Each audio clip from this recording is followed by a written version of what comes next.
Well, it's officially that time of the year. Fantastic Four First Steps is right around the corner, which means it's time to start the Fantastic Four rewatchathon. And with that, we start off obviously with Fantastic Four 2005 by Tim Story, I believe it is, starring Jessica Alba, Chris Evans, Yoan Griffith, and Michael Chiklis. And with Fantastic Four unfortunately releasing in the 2000s, 2005, it follows the trend of a lot of the 2000s superhero movies where the story feels like someone just went up to the director and or script writer, whoever made this movie, and gave them the most basic explanation of the Fantastic Four. And they were just like, yeah, you know what, we'll just go with that. We don't really have to go in depth with this at all. The movie is an origin movie for this cast of the Fantastic Four and even Doctor Doom, played by Julie McMahon, R.I.P., and it does the origin just fine. Not that it should be hard to do. They go to space, they hit the cosmic ray, Reed gets his stretchy powers, Sue gets invisibility, force fields, Johnny gets the power to set himself ablaze, Ben turns into this giant rock monster known as the Thing. But maybe the worst part about this movie is that Doom is also on this ship because he's the CEO of this company that the space company that they're doing. And while he's on the ship, he's also proposing to Sue, which is just so obnoxious. I wish the Sue relationship happens a bit later, maybe in the second movie. Or if there was even a third movie planned, that would have been cool in that. But it just feels too early and awkward. And with Doctor Doom, he gets these weird metal body parts and electricity powers, and it just doesn't feel right. Doctor Doom, yes, is pretty smart in this movie. I mean, he's the CEO of a space company, and it seems like he knows a lot, but he's much better of a character when he just makes who he is. It's cooler when he makes the suit that gives him the crazy powers, and not just him having a metal body and electricity powers from a freak accident. It's much better when he just had a scar, and then he got to show how unforgiving and smart he actually was by making the suit and blaming Reed for it and all this stuff. And the other problem is he also just doesn't feel like Doom in this movie, and more like Norman Osborn. I mean, he's the CEO of the company. His relationship with Reed feels more boss-like than equals. Obviously, he always wants to be above Reed in every way, in smartness and in everything, and it just feels more like they don't.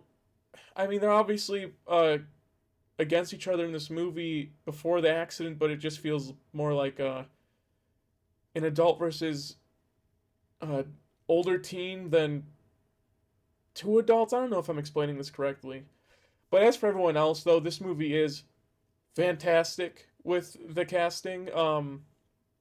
With this cast, I think a lot of people see these four as the Fantastic Four in every medium. I mean, when you read comics, you hear these voices.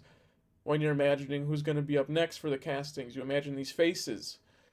And I think they hit the nail on the head with the casting of this movie. It's really phenomenal.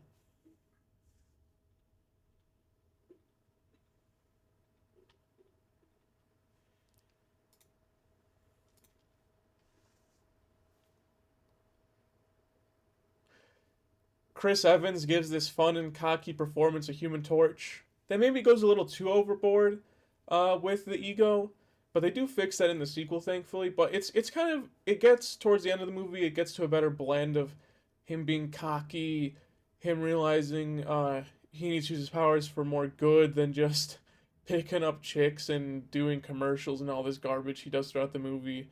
Yoan Griffith plays an amazing Reed Richards. I mean, he looks the part. He sounds the part. Like he sounds like a genius. Whenever I watch this movie like 5 times in my life probably. He just feels like Reed Richards, and he cares for his family, and he's doing everything he can to revert the changes of Ben in this movie, and it just feels like the perfect Reed we've ever seen in cinema. We'll see in First Steps, but even in the second one, he doesn't feel as good. And obviously, 2015, I'm not even going to get into that yet because that movie is a whole different mess. But I think he plays a perfect Reed Richards, and I wish we could see him again, but I really doubt that's gonna happen, unfortunately. Michael Chiklis is the Thing. If you don't think he's the Thing, I don't know what's going on. He has the perfect voice for the Thing. The way he is able to do his emotional balance of the character is phenomenal. When you read the Thing, you hear his voice. He has the perfect voice for it. It's so gravelly. It's deeper. It's just so perfect. And the costume they make for him practically is really good for its time. I mean, it's a giant rock costume, and it just looks so good for 2005. I mean, this looks really good. He's easily the best character in this movie as well. His dynamic with everybody feels amazing.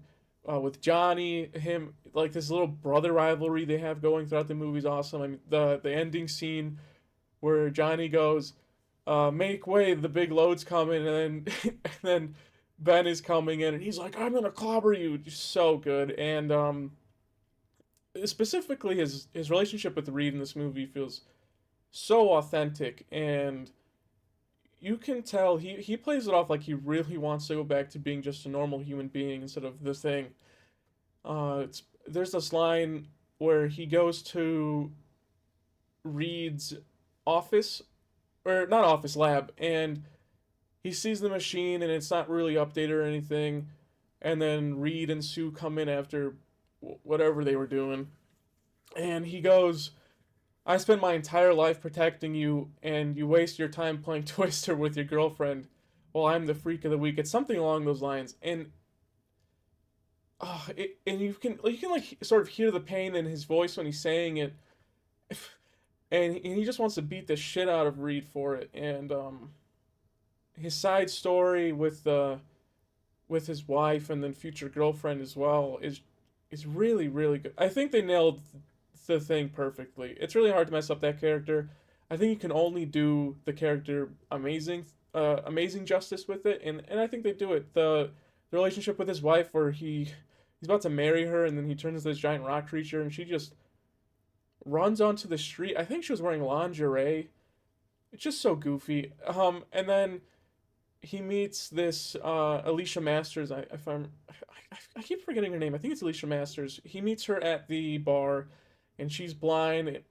And if I remember, it's from the blast that gave the Thing his powers. So they already have some connection there, and she can't see him for who he is physically, but she can see him for who he is inside. And she helps him understand more that he is, well, she doesn't know really, but she understands that he's more than just a giant rock monster, and he finally gets to get that connection with her and understand who he is himself. And I wish we got that more with the other three characters. It feels like a lot of them just went straight to, yeah, I get it. I got these powers and I'll do whatever I can with it. I mean, Reed wants to become like this genius scientist with them, capable of doing anything now. Johnny thinks he can become the head of media with it. And then there's Jessica Alba, Sue Storm. What a waste of a casting. I mean, Jessica Alba was a big name at the time. She looked really like good as Sue Storm. Like I could see her as Sue Storm, but it's just unfortunate the people she had to work with for this movie.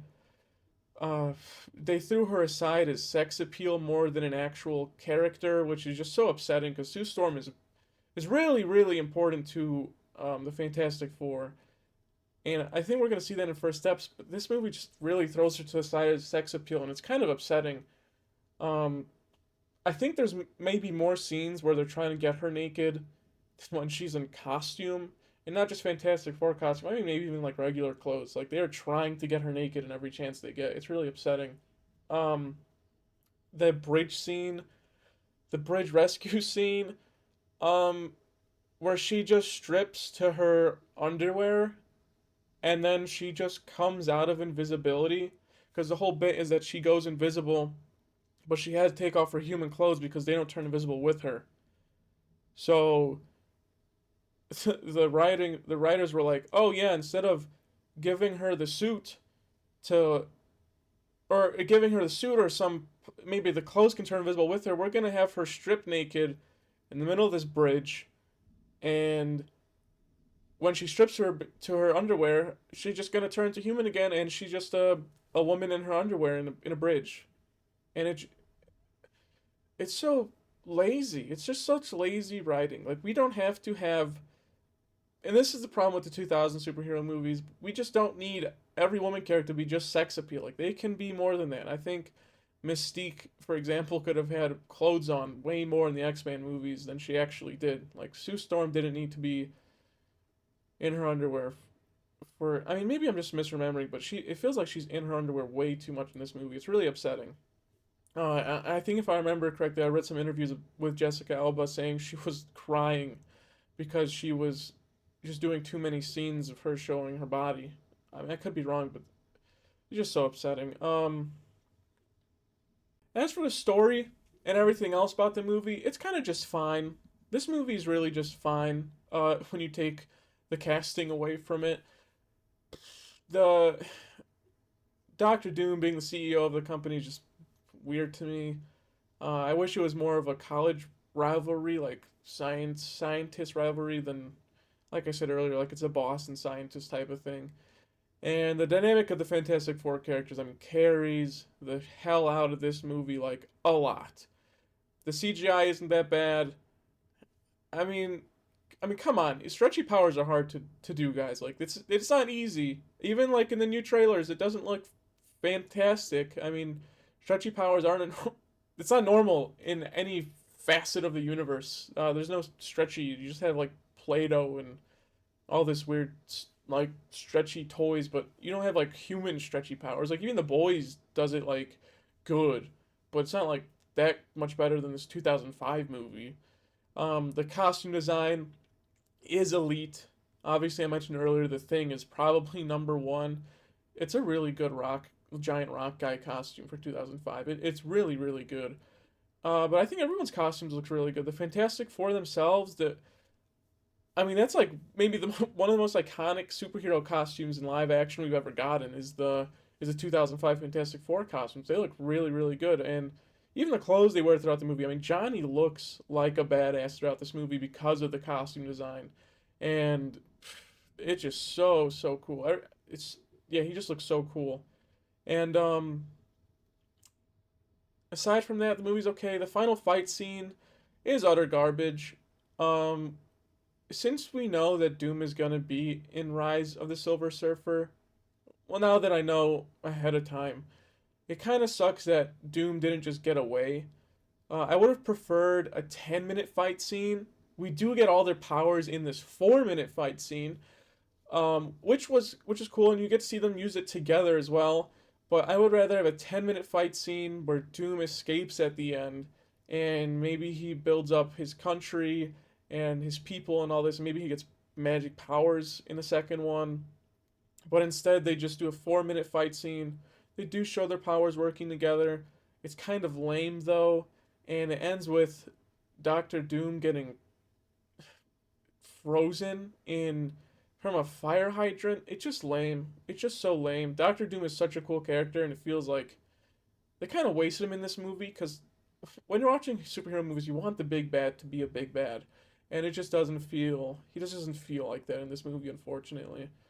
But I am gonna give it a fantastic 3 out of 5, 6 out of 10. It's pretty average movie. It is fine. It's good. It's just okay. It's nothing fantastic. And that's it for Fantastic Four 2005. I'll see you in the next video for 2007's Fantastic Four: The Rise of the Silver Surfer. Maybe it'll be better. Who knows? See you in the next video.